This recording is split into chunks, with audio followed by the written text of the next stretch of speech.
됐죠? 그리고 나는 이제 어디 갔어? 이렇게 한 다음에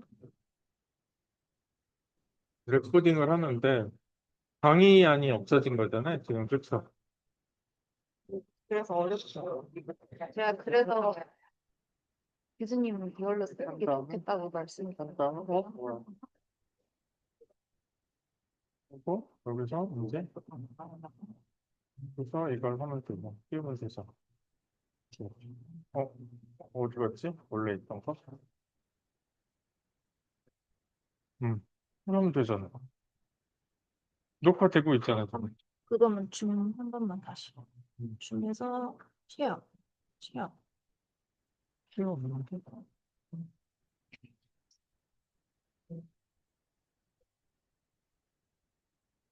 이걸로 쓰시는 거죠, 지금? 됐어요. 그렇죠.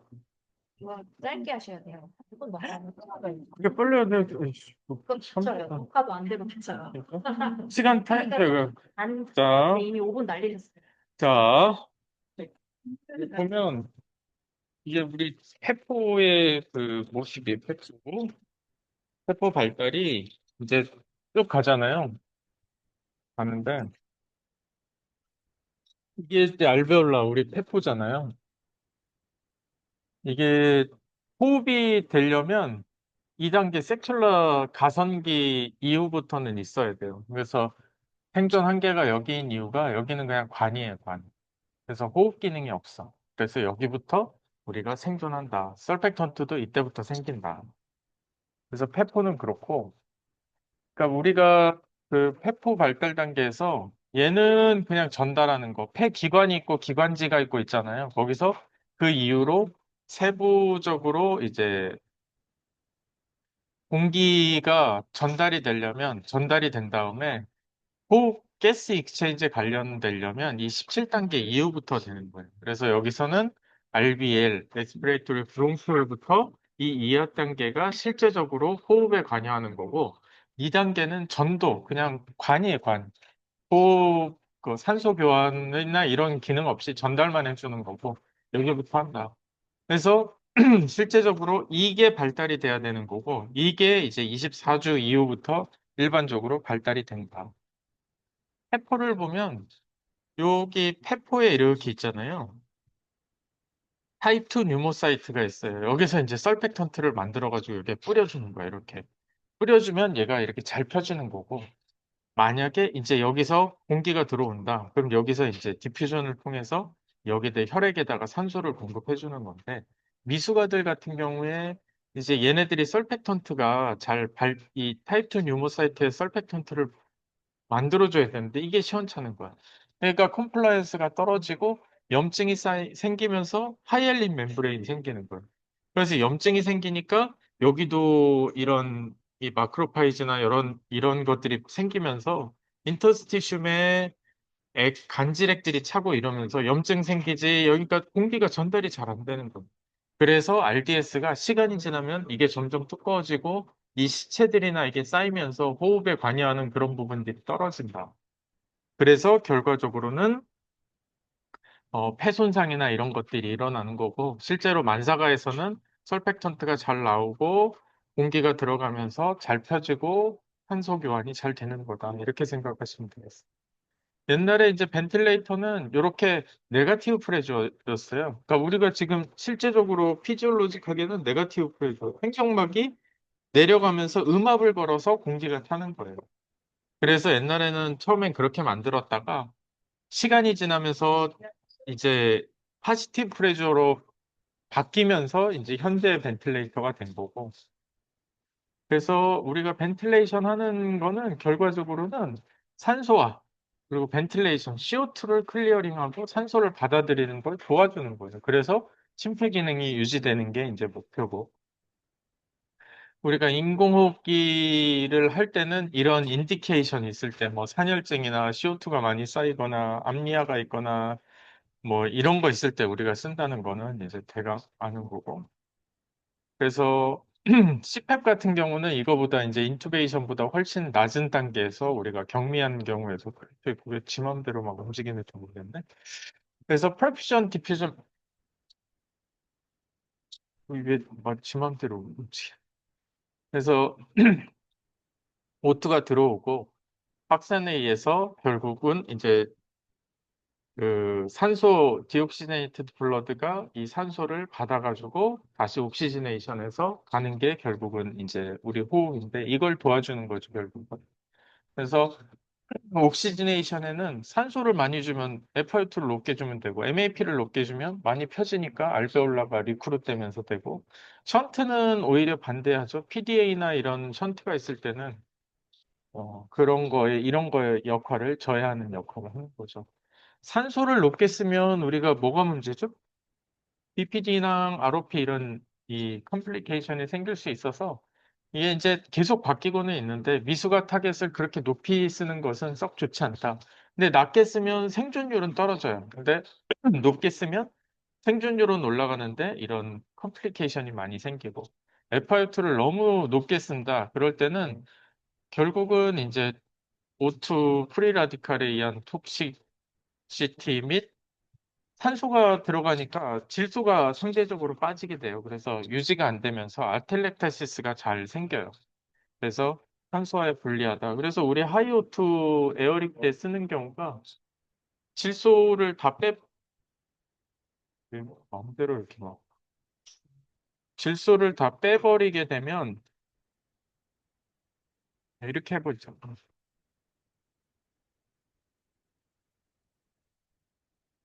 질소 공간을 산소로 다 채워지면서 산소는 흡수가 돼 버리면서 아텔렉타시스 그쪽에 에어릭 있는 부분이 이제 흡수가 되는 그런 역할을 하는 거고요.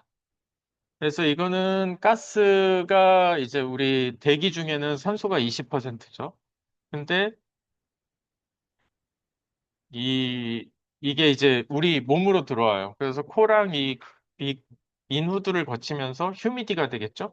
그다음에 알베올라에서는 산소가 이제 전달이 되겠죠. 그래서 20에서 이제 13.6으로 떨어져요. 그리고 휴미디는 계속 유지가 되겠고 CO2는 없던 게 이제 받아서 나오겠죠. 알베올라 에어에서. 근데 나오는데 산소가 더 늘어나네? 왜 더 늘어나죠? 알베올라에서 13.6인데 나올 땐 15.7이야. 이거는 이제 데드 스페이스가 있잖아요. 그 가스 익스체인지의 산소 데드 스페이스에서 얘네들이 받아온 거랑 합치다 보니까 데드 스페이스에서도 산소가 어느 정도 유지가 되죠. 그래서 우리가 인공호흡 할 때 CO2 날숨에도 산소가 공기가 있는 이유가 데드 스페이스에 있는 산소가 그래서 15.7 정도를 우리가 줄 수 있어요. 그래서 CPR 이 마우스 투 마우스를 하는 이유가 이런 것 때문입니다. 그래서 벤틸레이션이랑 이제 옥시저네이션 벤틸레이션을 볼 텐데 벤틸레이션은 CO2 배출 그리고 CO2 배출에는 결국은 미니 볼륨과 관련돼 있는데 타이달 볼륨과 레스피레이터리 볼륨. 타이달 볼륨은 후 낸 거. 근데 이걸 면 미니 볼륨 많아지겠죠. 그게 결국은 가스 익스체인지를 해주는 거고. 그래서 이게 이제 그 컴플라이언스 그래프인데 뭐냐면 압력을 이렇게 쭉 올려요. 그럴 때 폐 볼륨이 어떻게 되는지 보면 이 하이알린 멤브레인 디지즈라고 나와 있는 RDS 같은 경우에는 설펙턴트가 안 나와 있으니까 압력을 계속 줘도 볼륨이 안 늘어. 이렇게. 쭉 가봐야 계속 안 늘다가 어느 정도 이상이 되면 조금 늘지만 다시 이제 호기 때는 이렇게 떨어지고 정상일 때는 이렇게 조금만 가도 확 늘어나요. 그래서 떨어지고. 그래서 결국은 이 컴플라이언스가 요 그래프를 보고 우리 저기 벤트 그래프 이렇게 나오잖아요. 이게 이렇게 낮은지 위인지에서 우리가 컴플라이언스를 쉽게 확인할 수가 있고. 이 타임 컨스탄트는 뭐냐면 얘가 우리가 인스피레이션을 쭉 해요. 했을 때 이 인스피레이션 전체를 우리가 그 이렇게 5단계로 나눴을 때 인스피레이션에 요 초반에 거의 대부분이 다 찬다고 생각하면 돼요. 그러니까 이걸 길게 갈 필요가 없다고. 이렇게 해봐야 여기서 다 찬 다음에 요거 조금밖에 안 가. 그래서 3 타임 콘스탄트의 95%이기 때문에 인스피레이션을 이렇게 길게 갈 필요가 없고 여기서 끊어서 내리면 된다.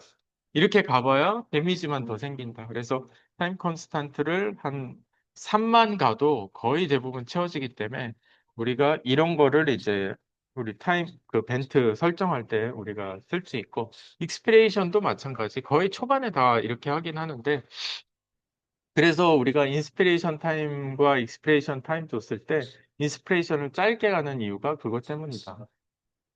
그래서 3 타임 콘스탄트에서 95%니까 이 이후로 줄 필요가 없고 이거는 그러면은 언제 쓰느냐? 타임 콘스탄트 공식이 우리가 공식이 어떻게 되냐면 컴플라이언스와 이제 에어웨이 레지스턴트인데 만약에 RDS다. 컴플라이언스가 어떠죠? 떨어지죠. 타임 콘스탄트가 떨어져요. 그러니까 빨리 차. 이게 레지스턴트가 또 요거밖에 안 펴지니까 빨리 차. 그러니까 얘는 RR을 높게 가도 되는 거예요. 근데 이제 BPD 같은 경우는 그래서 여기에서 이제 타임 콘서트 짧게 인스피레이션을 짧게 가니까 막 우리 애들 막 50회 멘트 놓고 이런 이유가 이것 때문에 그렇고 근데 BPD다 그러면 어떻게 되냐면 컴플라이언스가 되게 좋아요. 그쵸? 우리 엑스레이 보면 이렇게 봉봉봉봉 다 뚫려 있잖아요. 이게 이렇게 쉽게 가스 익체인지에 관여하지도 않으면서 쉽게 펴져. 그러면 타임 콘스탄트가 많다는 얘기잖아요. 길어. 그러니까 얘는 길게 주는 게 이게 타임 콘스탄트 인스피레이션 자체가 길기 때문에 RR을 빨리 50회 이런 식으로 넣으면 안 되는 거예요. 짧게 두고 그 다음에 인스피레이션을 조금 더 길게 가도 상관이 없다.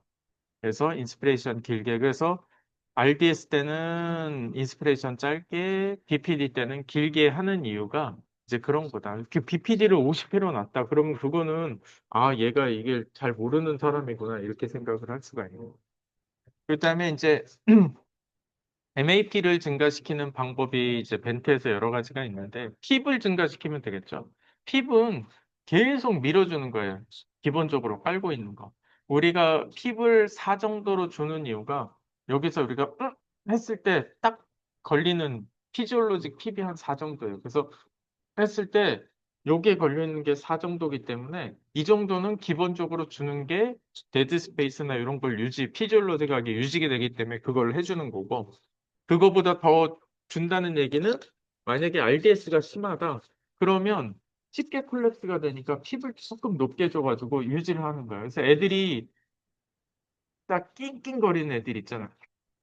모닝 있는 애들 RDS에서. 그거 왜 그러냐면 살기 위해서 패를 패야 돼.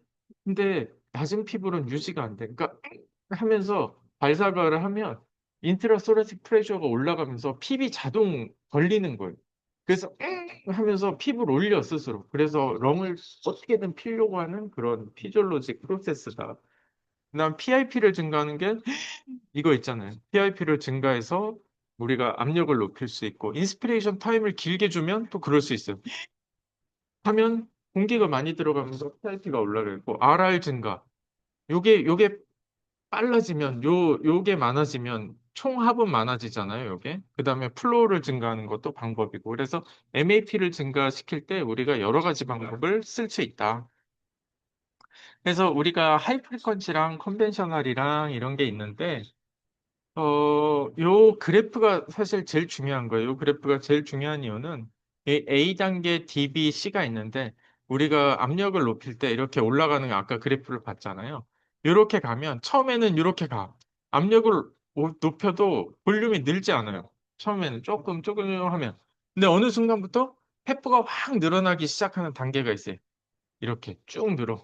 그러다가 어느 순간에는 늘려봐야 볼륨이 늘지 않는 시기가 와요. 페퍼가 다 펴졌으면 우리 풍선을 해봐요. 풍선 분다고 생각하면 처음에 찍찍찍 하다가 쭉쭉 늘다가 나중에는 거의 탱탱한 상태에서 안 늘어나잖아요. 그거랑 똑같아.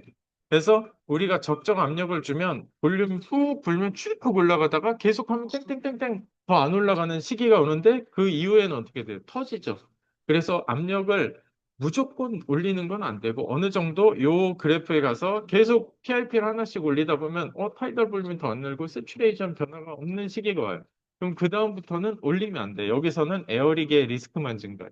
또 하나 중요한 건 뭐냐면 여기서 이렇게 프레셔를 적절하게 못 주고 조금밖에 안 줬다. 그러면 인스피레이션하고 익스피레이션 할 때 이렇게 바로 떨어진다고. 타이달 요거밖에 안 나와. 근데 쭉 가. 쭉 가다가 압력을, 이 압력이잖아요. 이 압력 그래프가 여기서 쭉 낮춰도 이게 유지가 돼, 이렇게.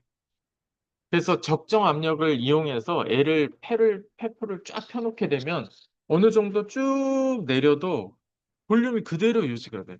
그러다가 그 이후 임계점이 딱 지나가면 볼륨이 확 줄어. 그러니까 중요한 건 벤트 할 때 적정 압력을 찾아주는 게 PRP가 적절하게 같다는 걸 찾아주면 얘가 다 펴졌다. 그러면 그때부터 낮춰도 돼. 그래서 맨날 볼 때 당직 쓸 때 이렇게 압력 올려놓고 얘가 적정 압력이다. 더 줘도 안 올라가네? 그럼 여기서 이제 피는 거예요. 다 폈다? 그다음부터 하나씩 낮춰. 그래도 애가 유지되는 이유가 이 그래프 되는 거예요. 그래서 결국은 이걸 못 찾고 여기서 하면 이렇게 가더라도 별로 이 볼륨이 늘진 않잖아요. 그래서 제일 중요한 건 적절한 압력을 찾아서 애기의 세포를 펴놓는 것이 그 이후에는 바로 트라우마를 줄일 수 있는 지름길이 된다. 그래서 적절한 익스펜션. 얘의 공통점이 뭐예요? 이 물 위로 하나도 못 갔어. 다 죽는 거예요. 한, 조금이라도 벗어나기만 하면 사는데 서브 옵티말한 거는 아무리 해봐야 안 돼. 그러니까 적절한 걸 찾는 게 제일 중요하다. 그다음에 이제 뭐 벤틸레이터의 모드가 여러 가지죠. 컨트롤 하는 거는 다 벤트가 그냥 세팅해 주는 거고 싱크로나이즈 얘 거를 이제 이용을 해 주는 거고 프레저 볼륨 리미티드 뭐 타임 사이클 플로우 사이클 이건 시간 되면 딱 해주는 거고 플로우가 이제 어느 정도 유지됐을 때 해주는 거고 그리고 나바는 다 알죠. 그래서 나바의 장점은 뭐냐면 원래는 이렇게 시그널이 얘가 얘한테 간 다음에 얘가 펴지고 이제 리스폰스가 가는 건데 이거를 무슨 소리냐면 얘가 숨 쉬어 해가지고 숨 쉬었어. 그 다음에 폐부가 늘어났어. 그 다음에 들어가는 거를 공기가 이렇게 나올 거 아니야. 여기서 디텍을 하는 건데 나바는 여기서 디텍을 하는 거죠. 그러니까 이만큼의 갭이 없어지니까 훨씬 더 빠르게 정확하게 싱크로 나이즈도 되는 거죠. 그래서 결국은 일반 벤트가 프레닝 너브에서 다이프라임 익스텐션 된 다음에 콘트랙션 다음에 렁 익스펜전이 돼서 볼륨이나 플로우가 트리거링 되면 얘가 맞춰주는 건데 나바는 여기서 바로 맞춰주기 때문에 싱크로율을 훨씬 더 높일 수 있다. 그래서 이제 이거는 쓰는 거고 여기서는 이제 요 다이어프램 레벨이 여기니까 요거를 우리 그 맞춰주는 이유가 이거고, 이거 잘 맞춰놓지 못하면 의미가 없는 거고요.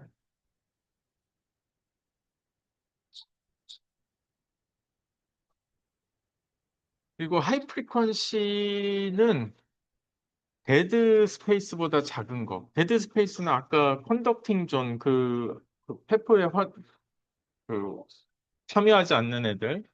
걔네보다 작은 타이달 볼륨으로 엄청나게 빨리빨리 하는 거예요. 그래서 폐용적이 일정하게 유지되면서 폐 팽창이 불균등하게 되는 걸 막아요. 그래서 컨벤셔널 벤틸레이터보다 훨씬 높은 한 2 정도 높게 MAP를 높게 쓸 수 있어서 훨씬 더 효과적이다. 그래서 폐 손상을 적게 하면서도 환기를 잘 유지할 수 있다.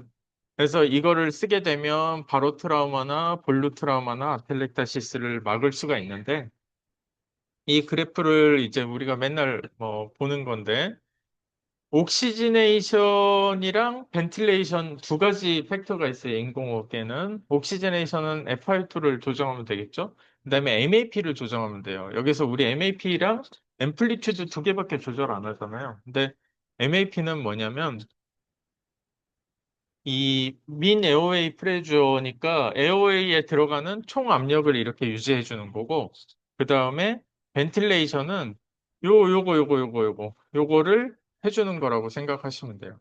그래서 요 볼륨 이런 게 합쳐서 이제 벤틸레이션이라고 생각하면 되는데 우리가 또 여기서 이 앰플리튜드를 이렇게 넓혀주는 게 있고 또 하나는 허르츠가 있잖아요. 빈도. 그러니까 1분에 얘가 얼마나 많이 하느냐. 허르츠가 좁으면 되게 이렇게 작은 볼륨으로 가겠죠. 허르츠가 넓으면 쿵, 쿵, 쿵. 그래서 우리가 이 딱지치기 할 때, 넘기기 할 때, 하면 빨리 할 수는 없죠. 근데 하면 적은 볼륨이지만 자주 할 수 있는 거랑 똑같은 거라고 생각하면 돼요. 그래서 미숙아들은 하면 터지겠죠. 그러니까 작은 볼륨으로 툭툭툭툭. 그래서 앰플리튜드를 좀 길게 가는 게 좋고 만사가는 조금 작게 가도 한 번에 많은 양을 전달할 수 있는 게 중요한 거고 성인들은 좀 하이 프리퀀시를 못 썼던 이유가 워낙 볼륨이 크니까 한 번에 이렇게 주기가 좀 어려웠던 부분이 있어요. 벤틸레이션 할 때는 제일 중요한 게 허르츠, 그러니까 몇 번을 주느냐도 중요하지만 타이달 볼륨의 제곱. 그러니까 우리가 결국은 이 프리퀀시보다 앰플리튜드가 훨씬 더 중요하다. 그래서 이렇게 그 한 번에 하는 것이 훨씬 더 효과적인 벤틸레이션이 될 수가 있다. 그리고 이제 이거는 뭐냐면 우리가 컨벤셔널에서 이렇게 가잖아요. 이렇게. 근데 하이 프리퀀시는 이렇게 가는 거예요. 근데 중요한 건 뭐냐면 MAP가 컨벤셔널은 이렇게 있잖아요. 그러니까 이 픽이 되게 많아서 바로 트라우마나 이런 게 더 가능성이 높은데 하이 프리퀀시는 MAP는 훨씬 더 높아요. 이거보다. 근데도 맥시멈이 이 미치잖아요. 그러다 보니까 바로 트라우마에 훨씬 더 좋다. 그래서 애들이 에어릭이나 이런 거 있을 때는 하이 프리퀀시를 잘 만지면 애들한테 훨씬 더 낮은 에어웨이에서 그 MAP에서 애기를 좋게 할 수 있다. 그리고 이제 얘네들은 특징이 요 데드 스페이스보다 작은 걸로 이렇게 하다 보니까 여러 가지 그 메커니즘에 의해서 산소화를 한다고 생각하면 돼요. 그래서 전도가 되면서 디퓨전 되면서 이 단계마다 이 조그만 게 들어가는 속도, 나오는 속도 다르고 뭐 요 페포 간의 관계, 이 코라테랄 이런 거에 의해서 여러 가지 메커니즘에 의해서 가는 장점이 있다. 그래서 요거는 이제 그 알아두면 좋은 게 우리 VO라는 게 있어요. 요게 케이지로 나누잖아요. 그래서 4.7이 나오는데 1.5kg니까 7을 4.1점으로 나누면 4.7이 나오는데 데드 스페이스보다 적은 볼륨으로 하다 보니까 보통은 일반적으로 이제 만사가에서 한 2에서 2.5인데 얘는 4.7로 나오잖아요. 그러면 얘의 볼륨이 훨씬 많다는 거예요. 들어가는 볼륨이. 그러다 보니까 이런 경우에는 에어릭이 생길 가능성이 높다. 조금 더 주의해서 봐야 된다.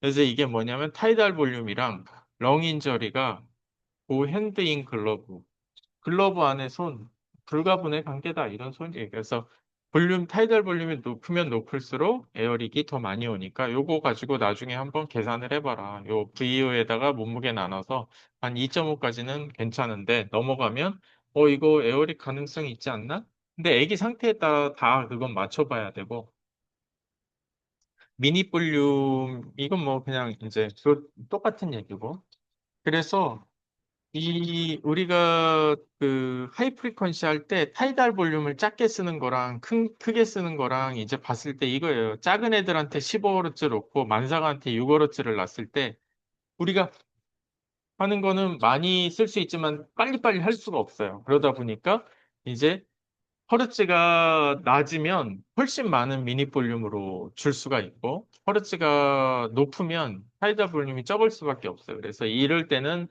이제 그 미수가나 에어릭 같은 경우는 낮게 주는 게 좋겠고 산소가 중요하면 이렇게 타이달 볼륨은 훨씬 더 크게 되면 훨씬 더 이펙티브한 전달, 가스 익스체인지가 될 수 있다. 이거를 얘기를 하는 거예요. 몇 분 됐어요, 이제? 너무 빨리 하니까 7분. 그래서 하이 프리퀀시 같은 경우가 우리가 컨벤션은 되게 많이 쓰는데 하이 프리퀀시를 요즘에 잘 안 써서 이제 그거 위주로 하는데 에어릭일 때 그리고 이제 RDS일 때 그다음에 이제 PPHN이나 뉴모니아 그다음에 엠피세마일 때 그다음에 인트라 업도미널 프레셔가 높은 NEC 같은 경우에 이게 배가 팽빵해가지고 누르니까 그럴 때 힘으로 눌러버리는 그런 것들이 좋을 수가 있고요. 하이프리퀀시의 단점은 뭐냐면 하이포텐션이 와요. 왜냐하면 이걸 계속 밀잖아요. 이게 이게 아니고 계속 밀다 보니까 얘가 심장을 눌러 계속 펴지면 그럼 어떻게 돼요? 비너스 리턴이 안 돼. 그러다 보니까 우리가 아무리 산소가 잘 되면 뭐해? 혈액이 안 돌면은 얘 BP가 유지가 안 되고 컬퓨전 떨어지고 결국 안 좋아지니까. 그래서 이 초미수가들 그 컬퓨전 안 좋고 색깔 안 좋은 데다가 하이 프리퀀시 쓰면 죽는 이유가 그거예요. 그래서 지난번에도 그런 케이스 본 적 있죠. 그럴 땐 컨벤셔널로 해서 이거를 해줘야 얘가 이렇게 됐을 때 피가 훅 들어오고 훅 들어오고 하는데 이거 계속 이러고 있으면 안 돼. 그리고 뉴모스락스도 생길 수 있고 옵스트럭션도 생길 수 있고. 그래서 가장 중요한 거는 카디오베스큘라 컴프로마이즈를 우리가 좀 중요하게 보는 것이 좋겠다. 그리고 이제 바이라테럴하게 잘 떨리는지를 봐야 되겠고 한쪽만 잘 떨리고 안 떨리면 에어릭이나 이런 거 생각하거나 옵스트럭션, 아틀렉테시스 이런 거 생길 수 있으니까 그런 것들을 잘 봐야 되겠고 이게 이제 이런 사진 이거 보면 3, 4, 5, 6, 7, 8, 9, 10, 11, 12 익스펜션이 다 갔어. 그럼 갈 데가 어디 있어? 이게 다 내려왔잖아. 그럼 이걸 누른다고 이거. 그럼 얘가 이렇게 들어왔다가 이게 누르니까 피가 안 차. tampon이랑 비슷한 효과가 있으니까 이런 애들은 문제가 생긴다. 그래서 MAP는 우리가 컨벤셔널 벤트 하면 MAP가 뭐 12 이렇게 나오잖아. 그럼 그땐 14로 놓고 시작하는 거예요. 그래서 2, 3 정도 높게 쓰고 그렇게 되면 컨벤셔널이랑 비슷한 레벨이라고 생각하면 되고 요거는 이제 3kg 텀일 때는 9, 1kg 미만은 12 정도 놓고 시작을 하시면 되겠고 스트로크 볼륨은 이제 뭐 애기 그 바이브레이션 이거에 따라 다르고 FiO2는 컨벤셔널이랑 동일하게 쓰면 되겠고 그래서 이제 우리가 이제 그 요 동영상이 되게 좋은데 이게 왜 그러냐면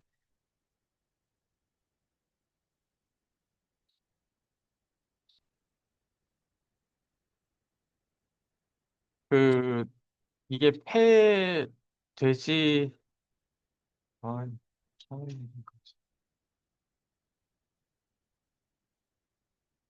참. 이게 뭐냐면 적절하게 PB 유지가 되지 않으면 안 된다는 건데 잠깐만요. 5541 5541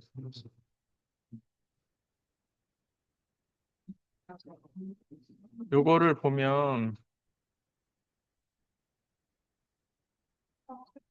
어, 음, 다 날라갈 것 같아.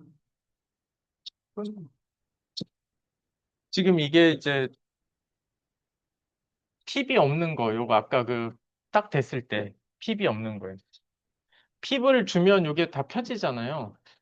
이렇게 점점 핍을 지금 이게 핍을 준 거라고 생각하면 핍을 제로로 갔을 때는 완전 아틀렉테스다가 다시 피려면 많이 힘이 드는데 핍을 어느 정도 주고 하게 되면